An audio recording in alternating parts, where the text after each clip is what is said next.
My name is Adele Nazarian, and I will be this evening's host for the Iranian Americans for Liberty's second virtual meet and greet of 2021. This evening, we are truly honored to be joined by special guest, Congresswoman Yvette Herrell from New Mexico. Before I introduce Congresswoman Herrell, I would like to take a moment to say thank you to everyone for joining this virtual event and tell you a little bit more about our organization.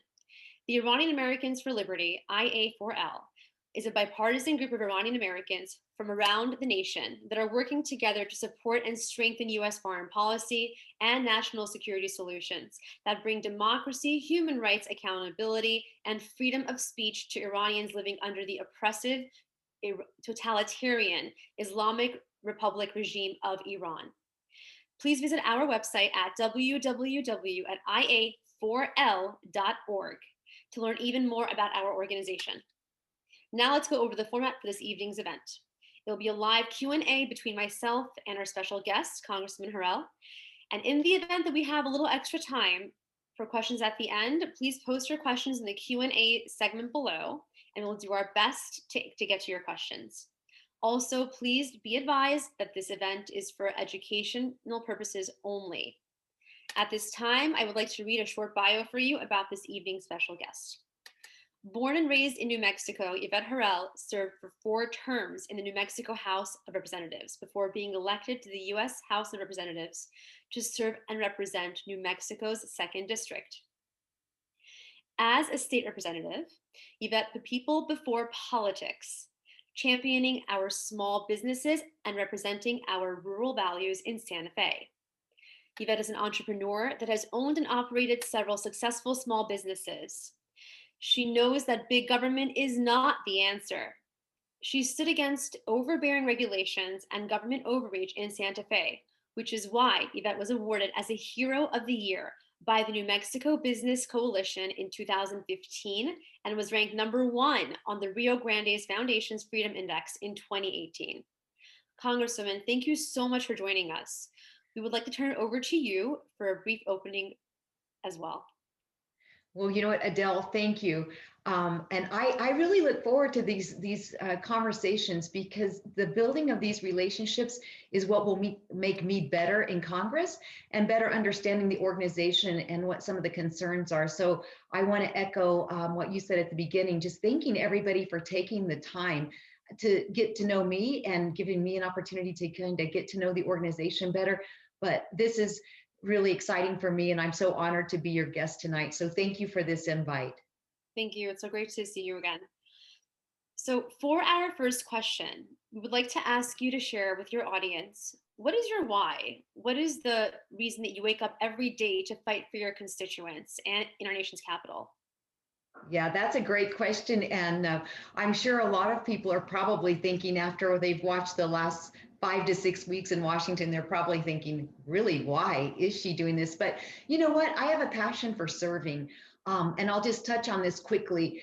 For me, after 9/11, I knew it was going to make a difference who was making decisions for us on any level of government. So I obviously got way more engaged in my church, but also way more engaged in politics.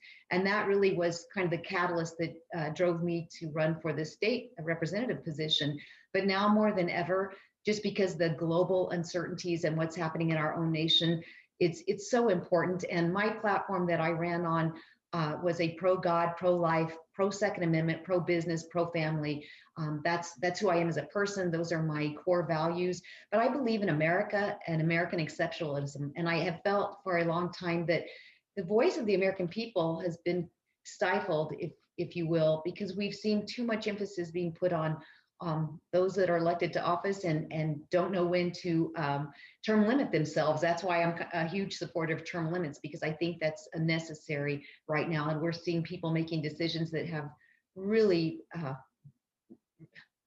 the end of the day, they're going to have really bad effects on our nation and on our individual districts. So it's important to be the voice of the people. Absolutely. Thank you for being that voice. During the 2020 campaign cycle, law enforcement was a major issue throughout the country, as we saw. Can you please tell us a little bit more about your record as it relates to supporting law enforcement?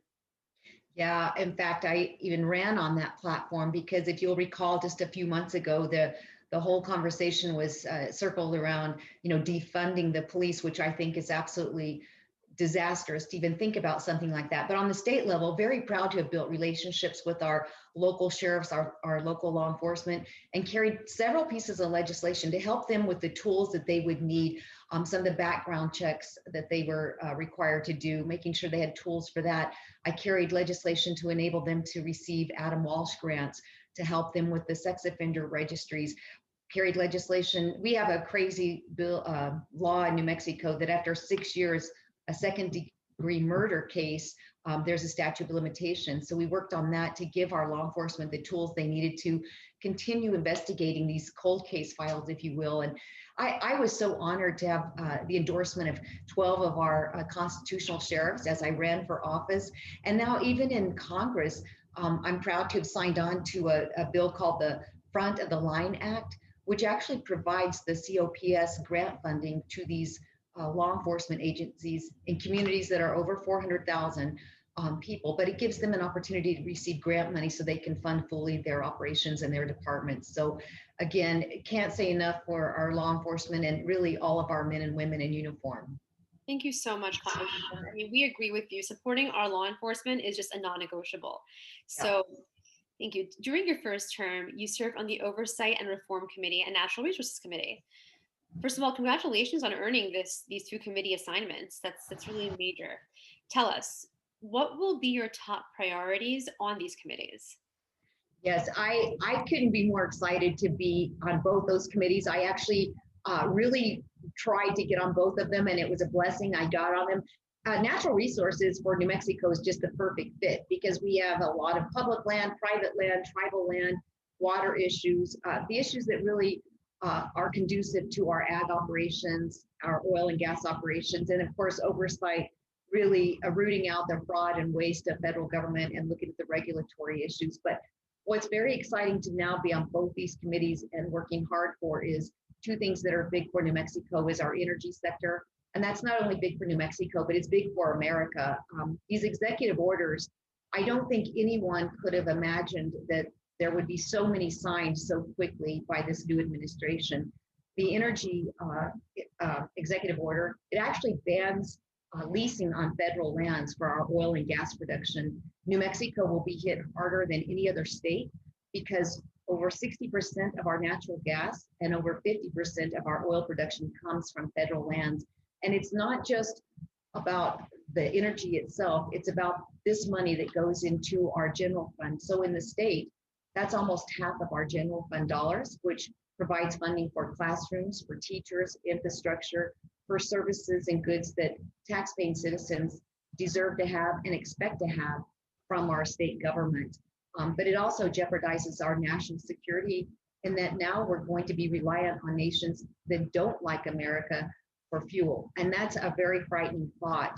And then it makes me kind of smile when people think that, cutting off these drilling operations in America is going to somehow save the environment. It won't, because we have a very heavily regulated environmental process, and we've seen great strides being made with limited emissions on higher production levels. But in a nation like Russia, for instance, they don't have those environmental reforms. So it really isn't helping the environment at all. And then kind of pivoting over to the border, of course, the second congressional district goes from Arizona to Texas, and then I have all the border along the southern part of the district. The policies that President Trump put into effect worked. I'm building the wall. Title 42 was huge. That's the health policy that essentially gave the Border Patrol agents the ability to expel anybody coming into our nation illegally from Mexico or Canada under the pandemic. So no questions asked, because they had to assume that a lot of people had either been exposed to, had corona, were carrying it, or another infectious disease. So that's just a public health issue. And we're really pushing hard. I've actually introduced two big pieces of legislation. One, the Power Act, that's got co-sponsors like Kevin McCarthy, Steve Scalise, Bruce Westerman, and 40 other members. That actually protects the federal land leasing.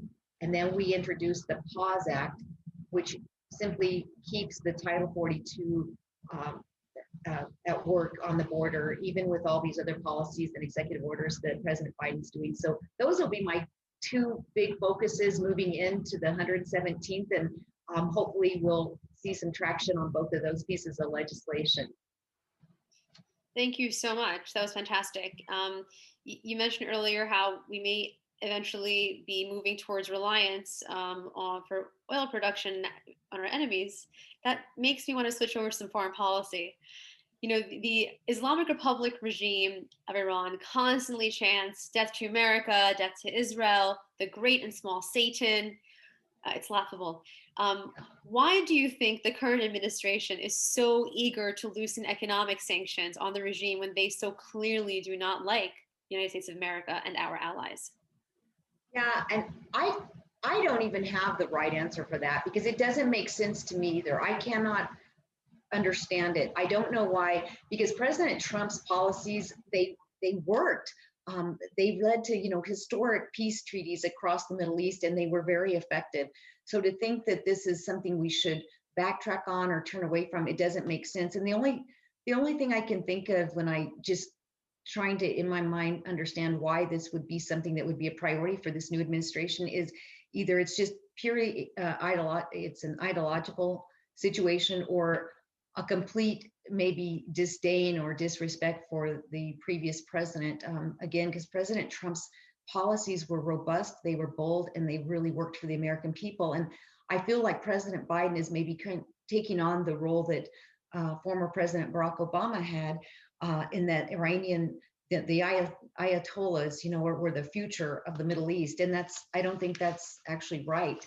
And so it's concerning because I think when you're trying to put a reason behind it, and I come up with spite and ideology, it's not a winning combination. That is not, to me, a recipe for success, and it takes us backwards instead of moving boldly forward into the future.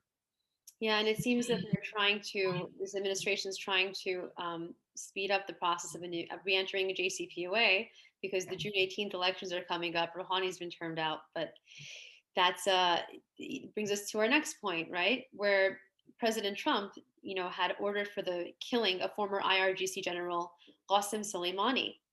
And many elected officials were highly critical of the previous administration's decision to carry out a drone strike that took Qasem Soleimani out.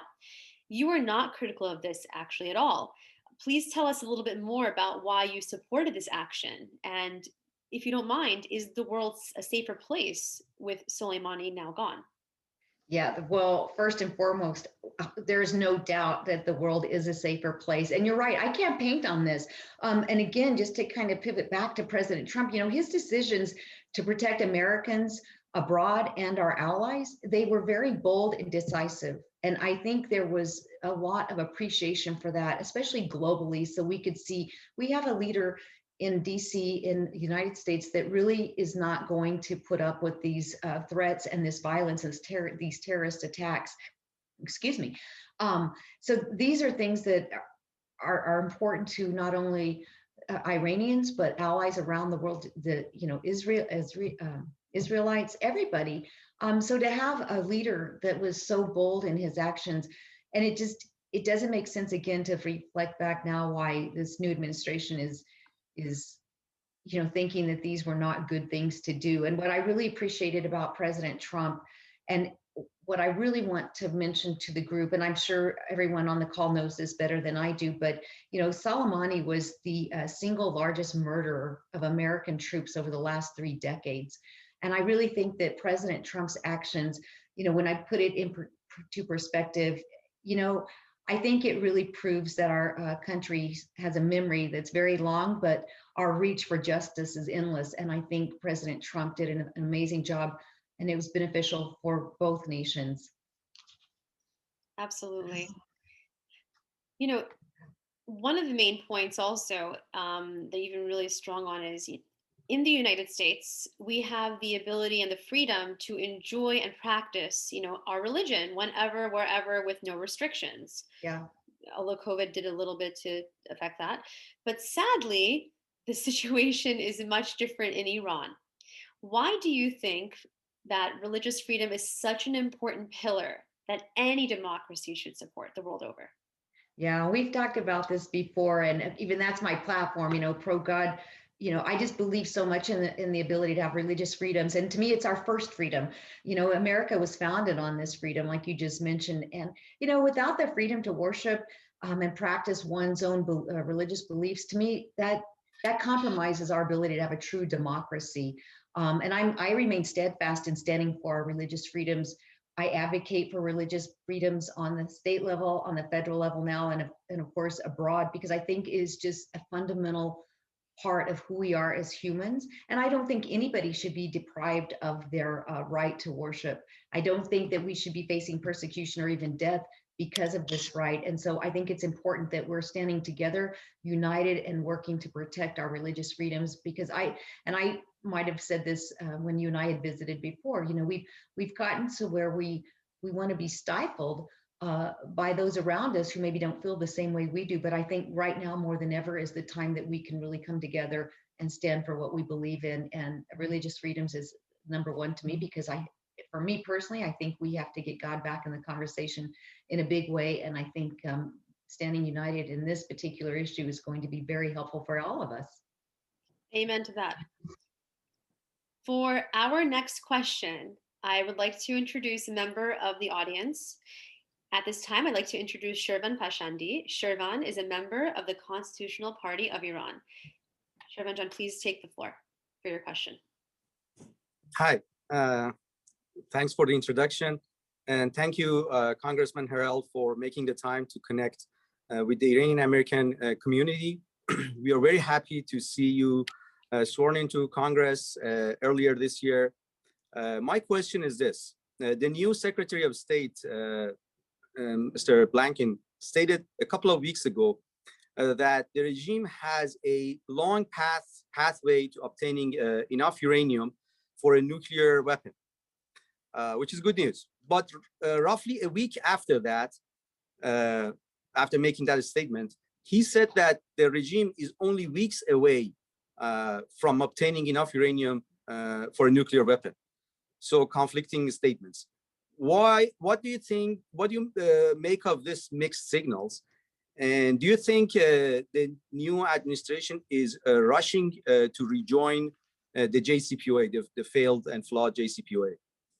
Thank you. Yeah, these are great questions, and it's frustrating just to hear the statements, and I know what you're talking about, to hear two conflicting statements like that. One, it signals to the American people and it signals to people around the world that this administration, it doesn't truly have their finger on the pulse of what's happening. And I feel like in some ways, the administration is wishful thinking, and trying to govern on that is a disaster. It's not reality. So we have to be very careful. And of course, Adele, you know that I was very, very supportive of President Trump taking us out of the JCPOA agreement.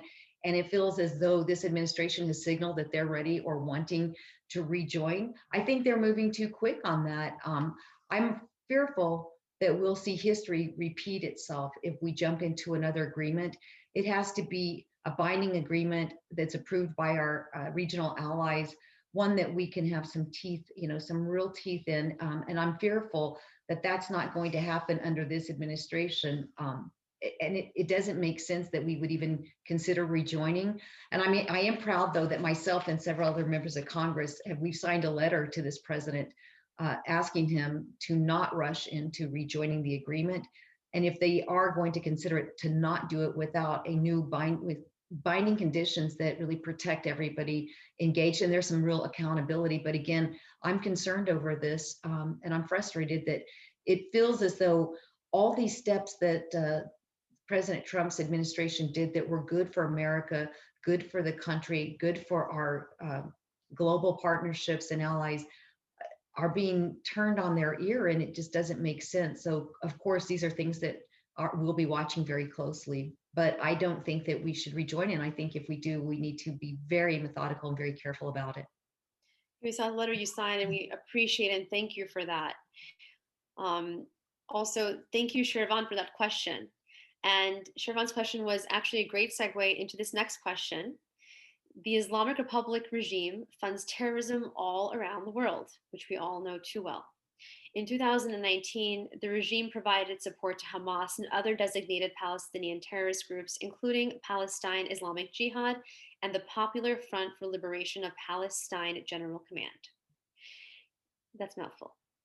These Palestinian terrorist groups were behind numerous deadly attacks originating in Gaza and the West Bank, including attacks against Israeli civilians in the Sinai Peninsula.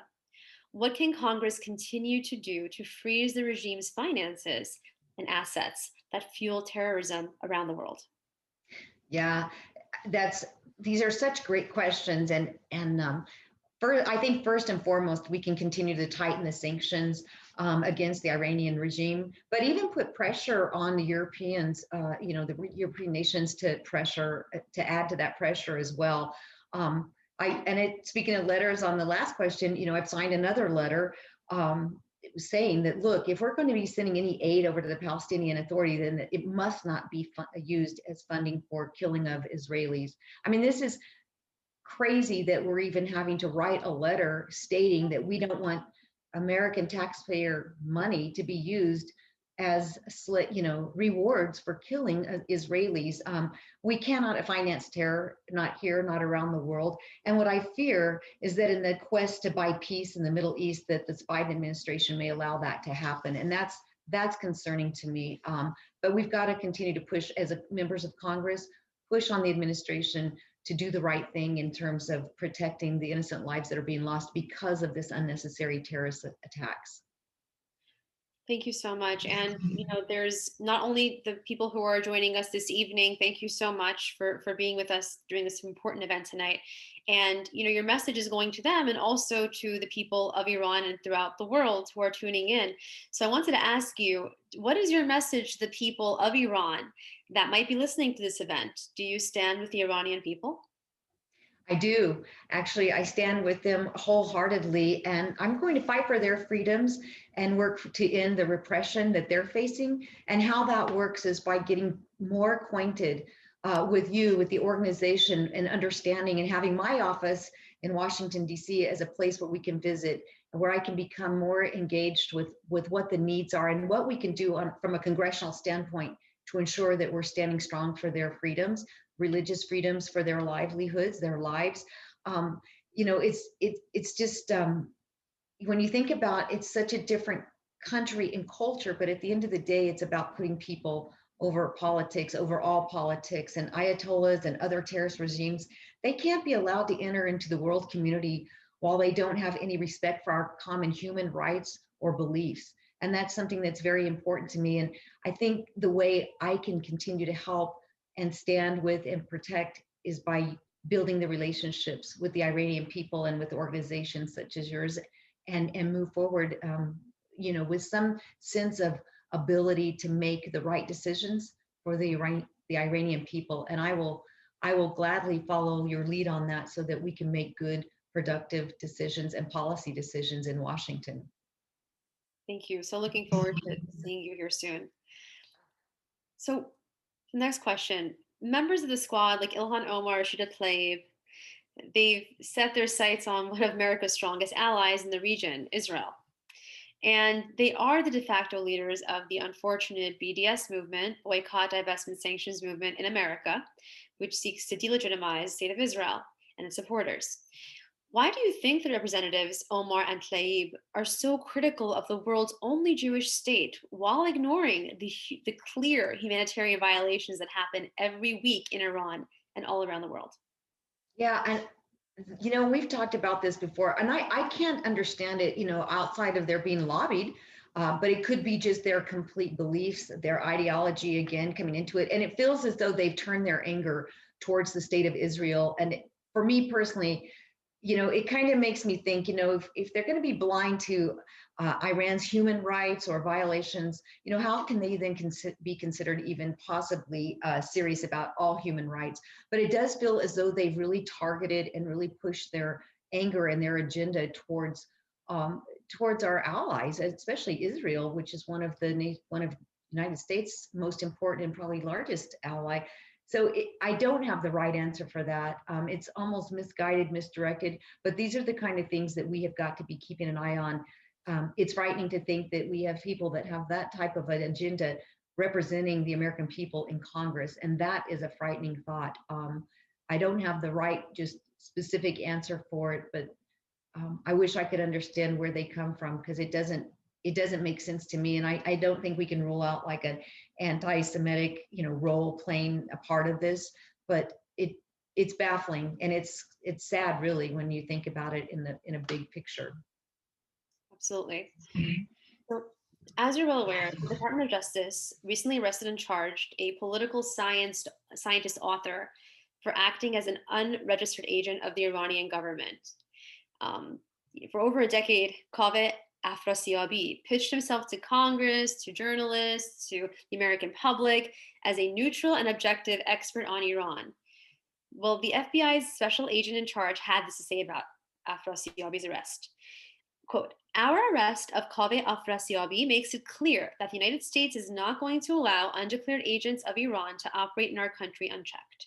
For more than a decade, Mr. Afrasiabi was allegedly paid, directed, and controlled by the government of Iran to lobby US government officials, including a congressman, and to create and disseminate information favorable to the Iranian government." I mean, there are many other individuals who are just like Afrasiabi throughout the United States. We'd like to see the DOJ ramp up their efforts to root out the regime's operatives here in America. And what do you think about this? Yeah, I think what I see is maybe another letter coming from Congress to really hold the DOJ's feet to the fire. And like I mentioned in my earlier comment, that's exactly what I meant. There are people here that are lobbying members of Congress for the Iranian government, and which is which turns out to be very detrimental. And it's interesting that we've allowed these kind of people access to not only members of Congress, but to our government. And they cannot have unfettered access to the halls of Congress, especially when tensions are very high, when we have so much uncertainty. And we can see by that last arrest that there are people here that are not lobbying for the right reasons. And so we have to be very careful of that. But this is another situation where I believe we will need to be working collectively, our office, the Iranian Americans for Liberty, so that we can ensure that we can be holding the DOJ's feet to the fire as things progress, because these issues are happening so very quickly, and we've got to stay on top of it. But it's an unfortunate thing that we've allowed this to get to the point that it is, and it's sad that we're even having to have these conversations. You just wouldn't think that we would, but here we are.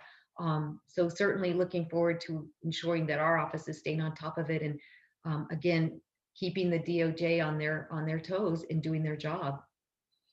Yeah, it's like an ant of Groundhog Day. Yeah, right, exactly. So that said, how can Congress attempt to ensure that President Biden continues to put pressure on the Iranian regime and continues President Trump's legacy? If I had the answer to that one, I'd probably be the most popular girl in town, let me tell you. You know what? I'm worried that this new administration is not going to push and keep the legacy President Trump left intact. That is very concerning. But as a member of Congress, we will we will continue to keep pressuring through letters, through conversations, through committee hearings, keep putting pressure on the Biden administration. And we've got to pass bills that are promoting a legacy of peace, peace through strength rather than appeasement. And that's, I think when I talked to you once before, I said that was the one thing that was very appealing about President Trump. He didn't go along to get along. He wasn't trying to appease anybody. He was doing what was right for the American people here, Americans abroad, and our allies around the world. And I think that is something that this president has yet to, I've yet to feel confident that he will continue the legacy and continue the strength and boldness in which President Trump left office. So we'll have to see. But I do think as a member of Congress, we will continue to watch these foreign policies unfold and continue to put pressure through, like I said, it could be coming through policies that are passed as legislation, letters, but we have to be, I think, the watchdogs of what this administration might do. And I think I can speak pretty candidly in saying that we've been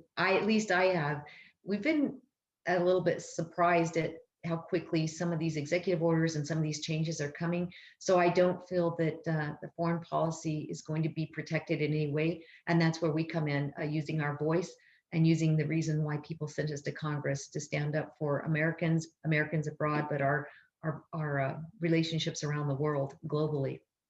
Yeah, peace through strength, right? And you definitely have exhibited that strength. So we appreciate you for it. Thank you. So we have, for our final question, Congresswoman, I think you're going to like it actually. Okay. Would like you to tell us, please, if you could have dinner with any two individuals, who would they be and where would the dinner take place? All right. Well, I'd have to say my granddad, from my mother's side. He's passed away, but I think he would be so excited and proud. I mean, he served this country, and I think he would be very proud to see as a granddaughter sitting in an office in Congress, and I think too he'd be interested in seeing just the changes in the way the world is now. That where would it be? That I'm not a cook, but he passed away of cancer. But before he passed away, I would go up and see him often, and make a horrible dinner, I'm sure, but he always appreciated it. So I probably have to say we'd just sit at home, and I'd probably make one of my horrible meals, and I just get caught up on world events. But my second one would be, no doubt, it would have to be President Ronald Reagan. And we would have to go eat at the Trump International Hotel. We'd have to just go. It would be so great to have President Reagan and President Trump's restaurant talking about current policies. I think that would be incredible. So yeah, that would be fun. That's so beautiful. I'm just going to share something with you. We've got beautiful answers. And this is actually a picture that I took my late grandfather also. The last picture we took together of me holding his hand before he passed away.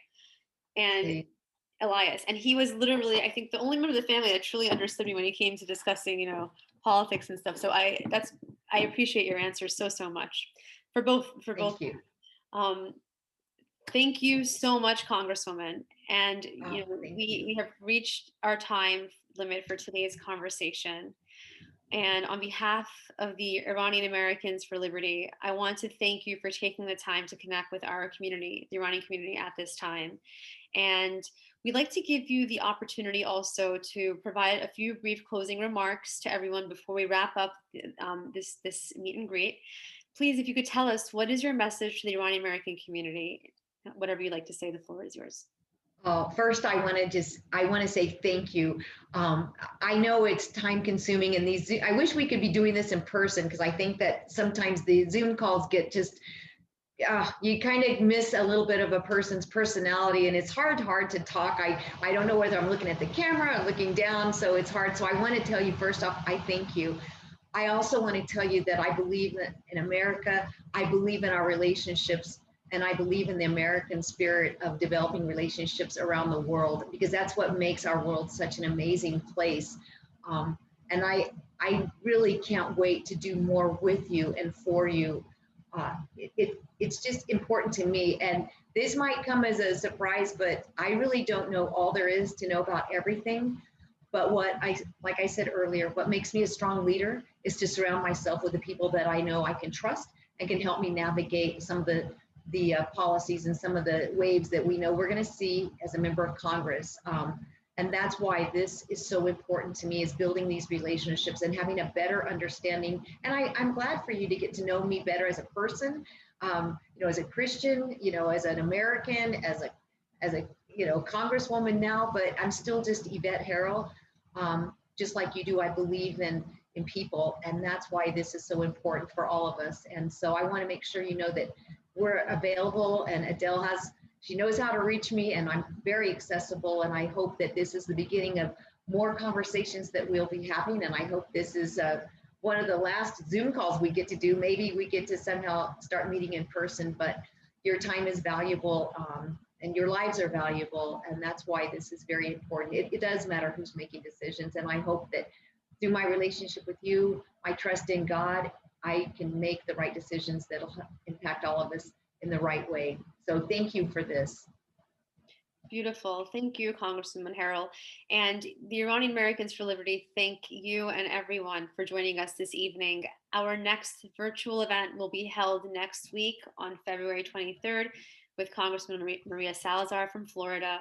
Please visit www.ia4l.org to register for this event. Thank you again, Congresswoman Herrell. Thank you. Until next time, I'm Adele Nazarian. Have a great evening.